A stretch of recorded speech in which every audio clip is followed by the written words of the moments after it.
Bismillah wassalatu wassalamu ala rasulillah. Baganda baffe banyinaffe abaliyo mwenna, assalamu alaikum wa rahmatullahi wa barakatuh. Tugenda maaso ne programu yaffe ya hadithi y'olunaku, tuli ku nsonga y'amaka.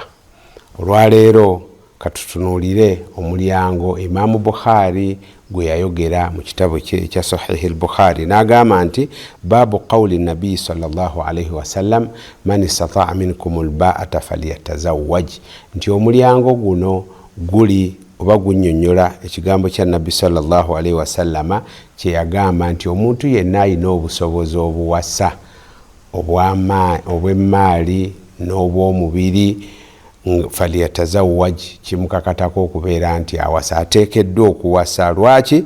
N'agamba li annahu aghaddu lilbasar, kyekijja okumukakkanya amaaso.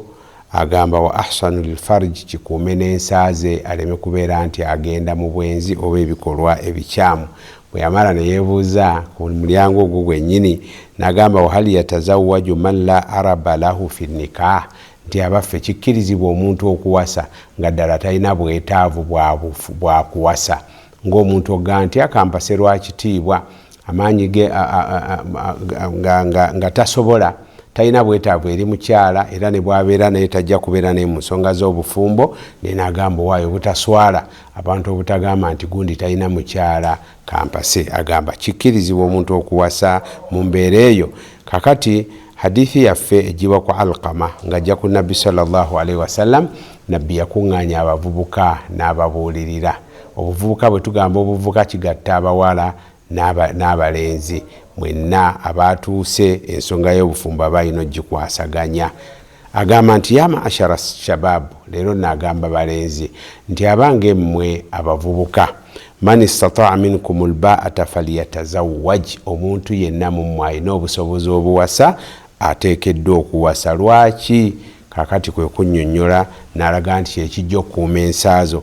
N'agamba waman lam yastati', naye atalina busobozi buwasa ate togenda mu kwonoona n'obeera nti nno ebyetaago bye eby'obuntu obimalira mu haramu.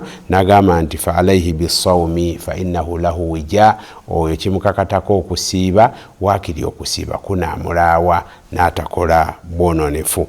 Naye kale okuwasa mu nkola y'abannabbi ba Allah subhanahu wa ta'ala, ate era nkola ya mukama waffe nabbi sallallahu alayhi wasallam, era yenkola y'abalongoofu abajja oluvannyuma lwe. Allah subhanahu wa ta'ala kyava agamba mu suratu Ra'd aya ya 38 nti walaqad arsalna rusulan min qablik, ng'agamba nabbi sallallahu alayhi wasallam nti twatuma ababaka olubereberye waja'alna lahum azwajan wa dhurriya, ne tubeera nga twabawa abakyala, twabawa families, twabawa ezzadde, twabawa abazzukulu, abantu bazaalanga bannabbi.